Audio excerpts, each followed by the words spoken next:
Hello and welcome to this edition of the Beacon Hill Report. I'm Jim Marshall, and joining us for the second time around this year, State Representative Chris Hendricks. Jim. North End of New Bedford. Pleasure to be with you.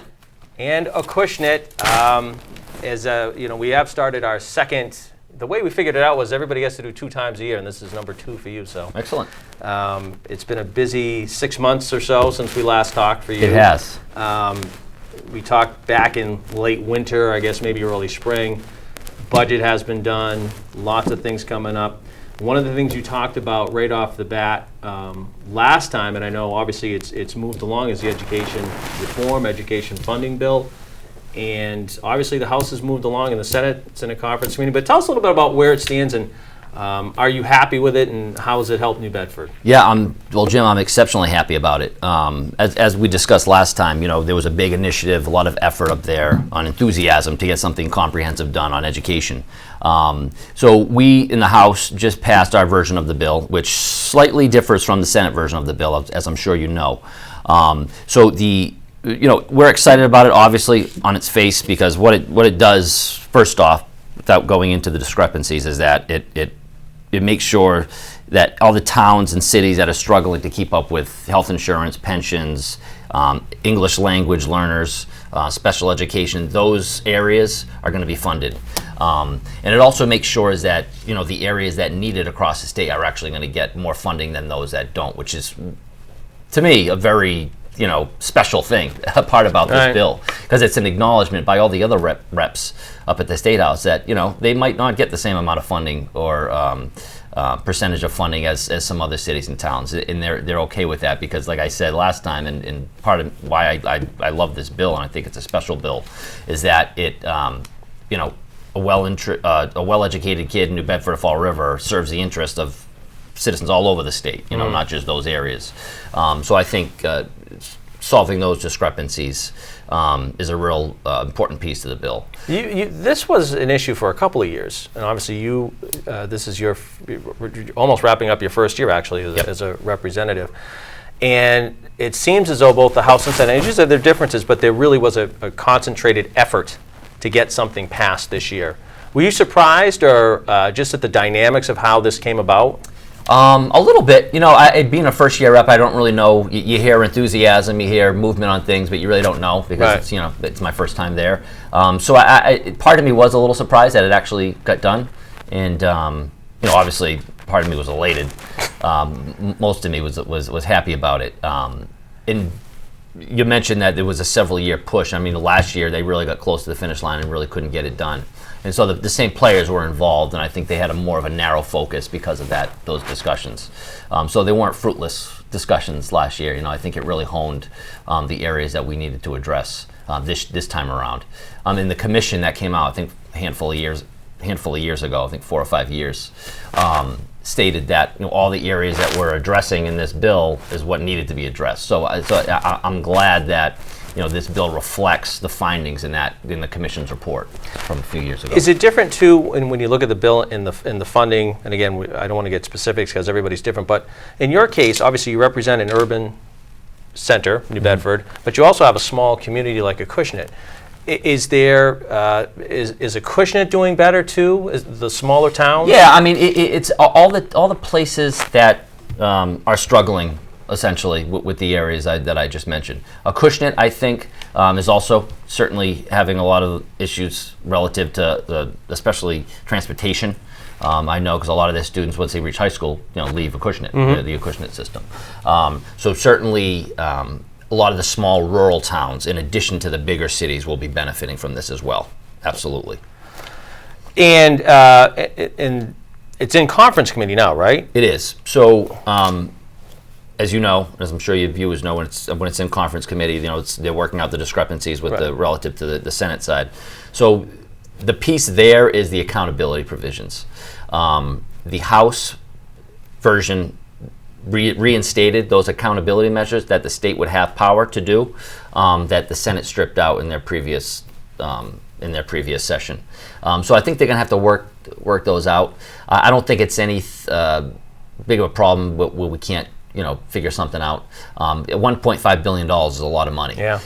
So to have that just go out without any accountability measures. And quite frankly, they're pretty moderate accountability measures that, from what I can tell, that they want to establish, is that the commissioner would have the ability to just simply request a new plan or a more narrowly focused plan from what the districts would submit. So it's not overburdensome, in my opinion. So I think the accountability measures are certainly well placed, and I hope they remain in large capacity the way they are now. Just for the viewers too, is there a timetable for the conference committee? And I guess it's the hope that things take effect for, in a sense, the next school year, next September? Right. Yeah. I don't know. So we'll have to see. From what I'm hearing, by the end of the year, hopefully we'll have something in, and that's the plan. So hopefully it just works out. The last time you were here too was prior to the budget. I know, obviously, the budget is passed, but obviously you had your priorities. How I don't want to say how successful were you, but how do you think your priorities went with what you were liking to what you wanted to see? Yeah, I was actually largely successful. I got pretty much everything we asked for our community.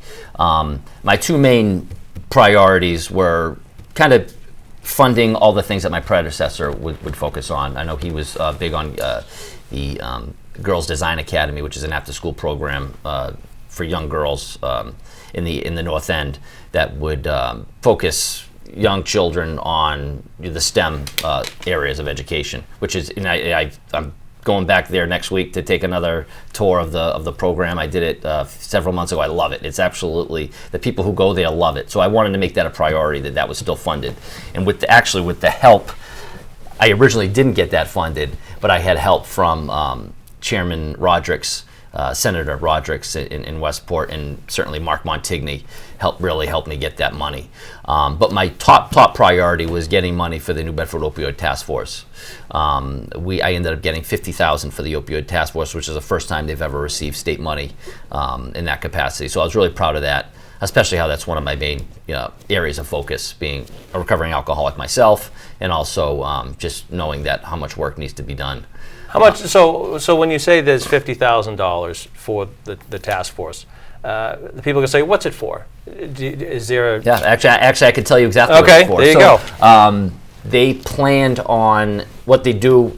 Plan on doing with this $50,000 is some data research. So essentially across the board, all the data and research that we have on opioids and overdoses now is always after the fact. Right. We had X amount of overdoses. Once they're in overdoses, and it might be in some cases on the federal level too. It's like 2 years slower. Yes. It's right, because it takes a while to compile everything. So the data's in the chief Cordero has been excellent on this issue. He's always saying that data tells a story, and if you understand the story, you can understand the solution. So what they plan on doing is using an innovative data research analysis with a company, BioBot, I believe is the name, that essentially gauges opioid use and in theory misuse in certain geographical areas by using sewer water. So what they do is they plop some sensors in the sewer water, and by the chemical balances in the sewer water, the wastewater, they can tell how many people so long as they know where the water's coming from, right, a specific source, they can gauge how many people are either using opioids, and obviously it won't tell people, this person on this corner is using it, right, but it will give you a general picture of what it's like and how opioids are being used or misused, and so that can more appropriately assign resources to those areas. So I think it's an exciting thing. They've done that, I believe, in a town in either North or South Carolina with pretty good results. So it's still kind of a new area, but I think it's certainly worth exploring. And one thing I will say about the Opioid Task Force is that they also received a federal grant. I believe like $1.2 million for that Congressman Keating was able to get. And the reason why they got that federal funding is because they already had the framework and infrastructure already. So thanks to the work of the mayor, the work of the chief, that because they already had that infrastructure in place with the Opioid Task Force, that we got additional funding. So I'm really excited. I volunteer at the Opioid Task Force. I'm part of the recovery subcommittee with good friend Carl Alves, who's kind of spearheading that. So I'm trying to help him out in any way I can, and it's exciting to be part of that. How is in the budget, as you talk about opioid, but talk about treatment as well? is the state doing enough? Can they do more? The And how much is it hamstrung by money? Yeah, well, a lot. The state could always be doing more, I think. I know the last budget, supplemental budgets assigns, and even the education bill assigns a lot of money into education on mental health issues and treatment and identifying behavioral issues with kids, which could in turn lead to addiction issues and substance abuse issues. So I hope moving forward we can focus on early treatment, getting people the necessities of life while they're in early recovery. Like having a bed and a detox is great, but once you get out, you want to be able to go to your meetings. So you're going to have to have transportation that's easily available to you, public transportation, and all the things in jobs and retraining and things of that nature. A buddy of mine owns a halfway house, and he's always wringing his hands on what to do and how to keep people in there because they can't afford it. We shouldn't be asking addicts in early recovery to dish out $800 a month in rent for a halfway house or thereabouts. So I think the state is certainly making its way on getting there, but we have a lot of work to do.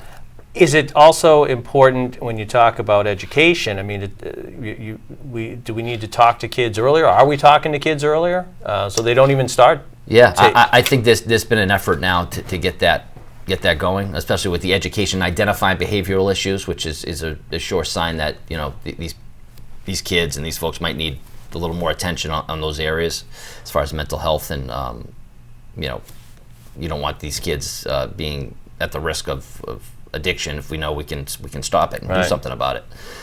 So certainly there is an effort up there to get that under control.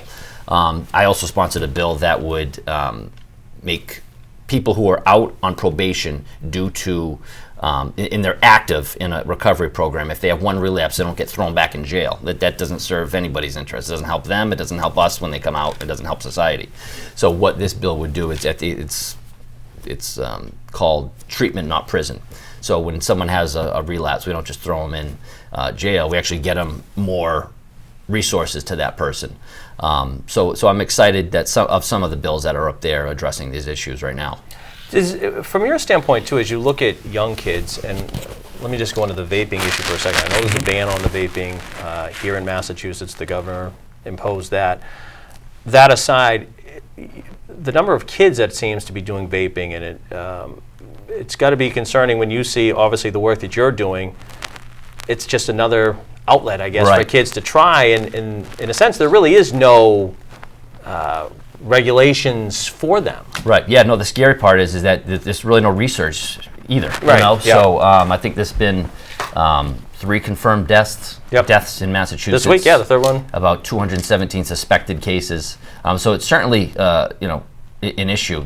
Obviously there's a question of where that harm is coming from. Is it coming from the stuff that's coming out of the facilities that are well licensed, properly licensed, or is it coming off the street with people? Because that's obviously a concern.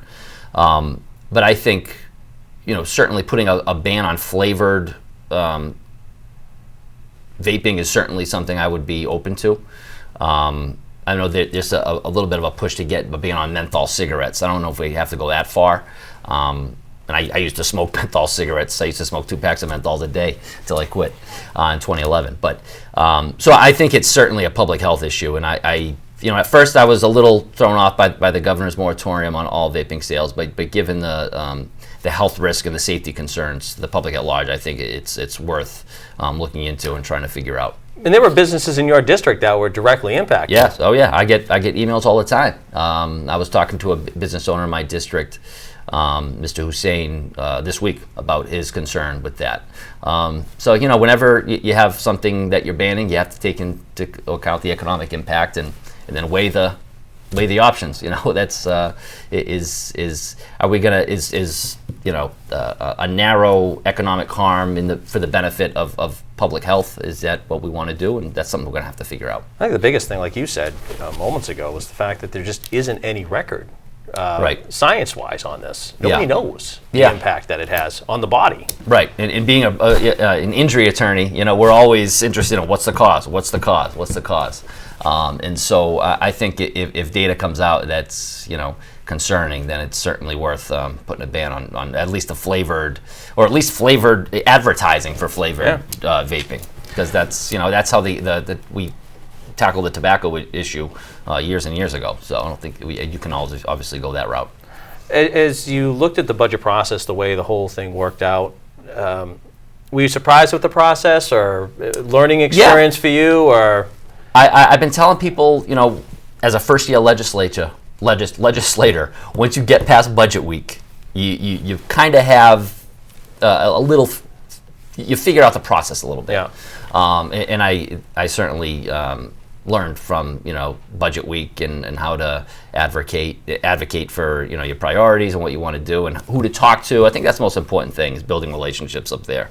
I have a bill that would allow Acushnet to bypass the civil service in order to help them better recruit firefighters through their own EMS system.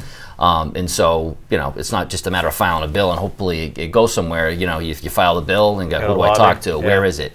And it's kind of fun doing that stuff. That's what I'm here to do, and that's what I wanted to do. In the process itself, you talked about your priorities, which you're very happy, but you've got a lot of priorities that you have to whittle down, and it's got to be hard because, like you said, you're negotiating, if that's the right word, with other lawmakers.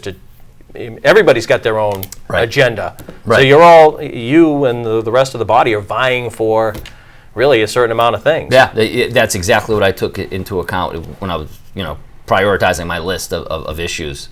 So opioids and education is kind of my two big things that I prioritized. The more if I'm fortunate enough to win re-election in 2020, the more I go, on, I can kind of widen that priority list a little bit. So, but you're exactly right. First year, you kind of have to narrow it down a little bit to the major big issues that are going to do the most good. Wanted to chat with you too about the impaired driving bill. You said that was before your committee too. Yes. And I know that's been Senator Montigny talked about it when he was here a couple of months ago. But that's been an issue that's been. there was already impaired driving on the books. So what's this proposal about? So go ahead. This is the governor's bill, and as you stated, I'm a member of the Judiciary Committee, so this was actually in front of my committee, I think, last week. And so we had a lot of law enforcement folks, a lot of people in EMS, a lot of victims of, or those who've had family members who are victims of DUI accidents and things of that nature. So what this bill would do is it would allow them to open up the door for looking into marijuana inebriants, if you will, if that is even a word. And so law enforcement's been very, I don't want to say confused, but I've talked to officers who they don't know how to handle it right now because it's illegal, but you can't stop them for it. It's an exceptionally tricky thing. Everyone's for safer roads. Right. How are we going to do it without stepping on any due process issues? So that's the tricky part. And so a lot of people spoke in favor of this bill, and I'm not sure what it's going to look like when it leaves the Judiciary Committee. Hopefully it does leave favorably in some capacity, because we at least have to get at least the research started on how to figure out how to gauge someone's objective inebriants on in real time.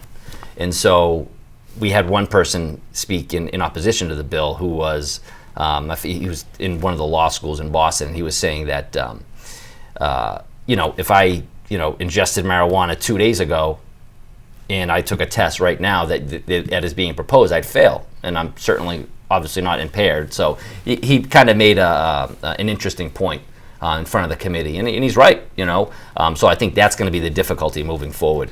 But the other thing too is, and correct me if I'm wrong too, when you look at impaired driving, obviously you think of DUI, but there is a test for that. You can be tested, field sobriety test or what have you. Texting, a lot of times people see that there's something going on, or distracted driving or whatever. But with the marijuana, there really isn't anything to gauge it on. Yeah, and to that piece, a lot of the people who spoke in favor of this bill this week, including District Attorney Tom Quinn, who's been great, coming up in front of the committee and speaking his thoughts on these issues. But one of the things that he said is that, you know, what the bill is proposing is just a list of steps that you could use that wouldn't be determinative of someone being guilty, but it should be at least considered, which I think is a real pragmatic way to go. So hopefully when this bill is, if it gets done, it will reflect those values. We are talking with Chris Hendricks here on the Beacon Hill Report. I've got a few minutes left, but I wanted to touch base with you too. I know about this time of year you've got a supplemental budgets and things that are going through. Is there anything right now that is in the works right now for you that you're working on? Not anything particularly relative to the supplemental budget. We did, I know, to jump back on the education bill, me, Tony, and a contingency of legislators up there tried to get more funding for charter school reimbursements. Yeah, which has been a huge issue too. Yes. So, but luckily the education bill accounts for that. It has a 3-year phase-in of fully funding the system that's already in place, and technically it should be already fully funded. Right. But it's pragmatic in that approach that it understands that, you know, let's give it 3 years to start fully funding these charter school increases now. And so that was more of my priorities on, you know, as far as, you know, supplemental budgeting, you know, for the year.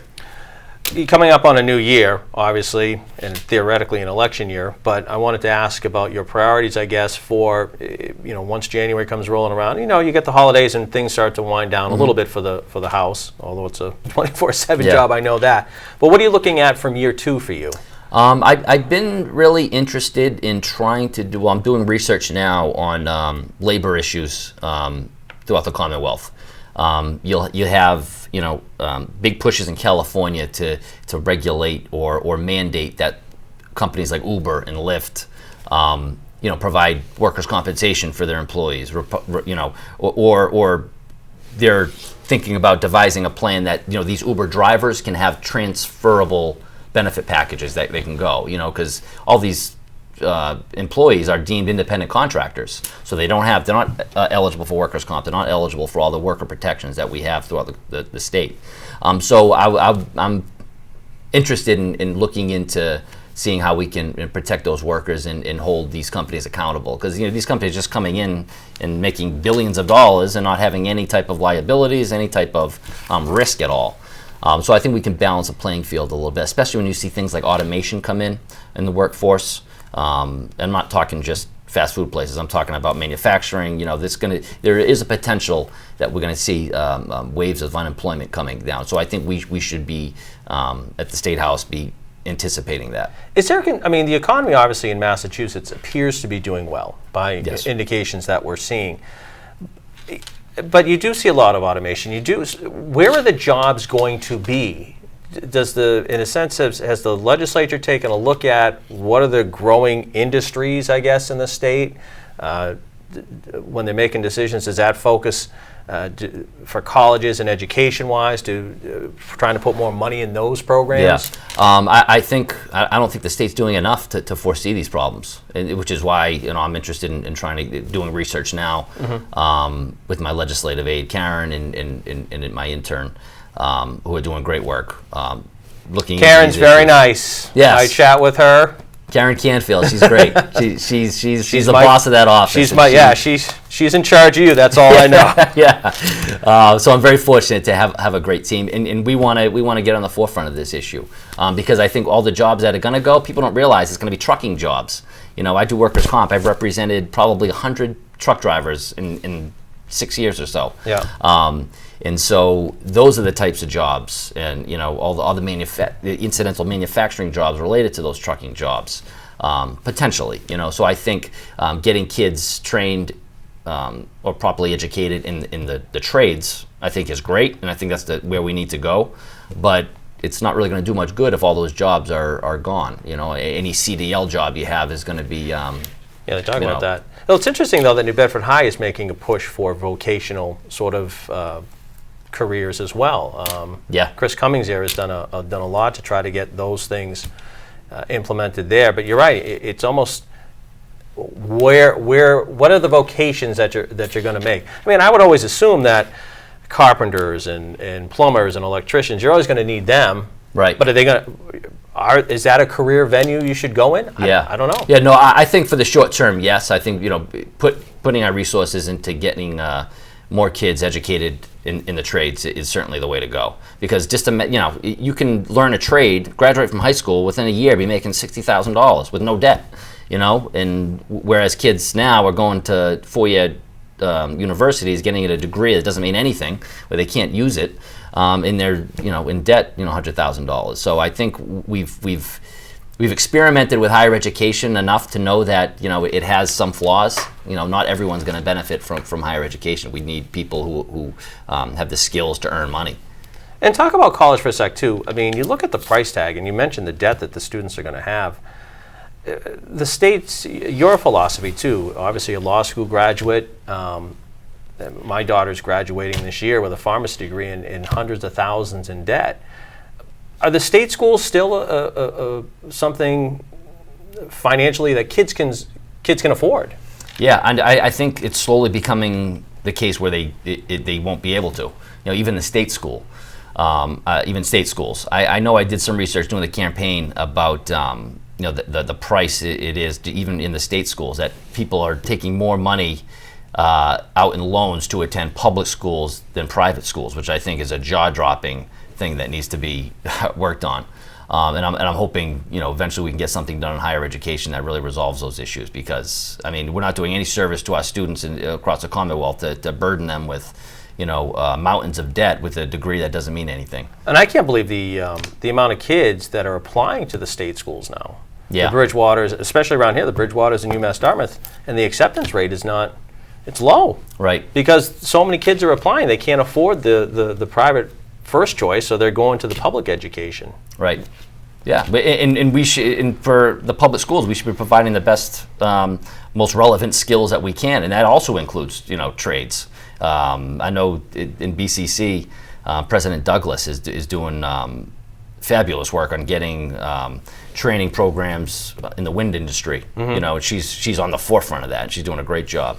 And getting a whole industry down here on education and educating folks about jobs in those areas. So there's work to be done, and I know we passed a higher education bill relative to the Mount Ida closing. Yeah. So now schools will have to be a little more transparent about their finances and report if they're in that level of shape where they're just going to close their doors one day and leave everybody out in the wind. So there is work to be done, and certainly we can get something done hopefully next year. Is it a battle in a sense where I'm sure that, and I don't know this for sure, but I'm sure that there are private schools out there that they're looking for a break from the state for things, whatever it may be, and obviously you're trying to balance that, but you're trying to balance, we've got, Massachusetts has a great public college higher education programs. Right. And you're trying to balance the two? Yeah. Yeah, no, it can always be tricky when you have two interests like that. And obviously with the public schools, we have the burden of kind of tailoring the curriculum and kind of managing more on a micro level than the private schools, obviously. But yeah, no, it's and like I said, that statistic that I mentioned about people taking out more money to attend public schools and private schools says a lot more about the public schools than it does in the public system than it does about the private schools. Well, we could go on for a while, but we got to let you go here. Okay. It's good seeing you again. We Likewise. will see you. I'd say happy holidays to you now, because I won't see you before yeah, then. That's but true. Have a great Thanksgiving. We will see you in the spring, and we'll talk again. Looking forward to it. Chris Hendricks has been our guest on the Beacon Hill Report. That's going to do it for this edition. I'm Jim Marshall. Thanks for watching, everyone.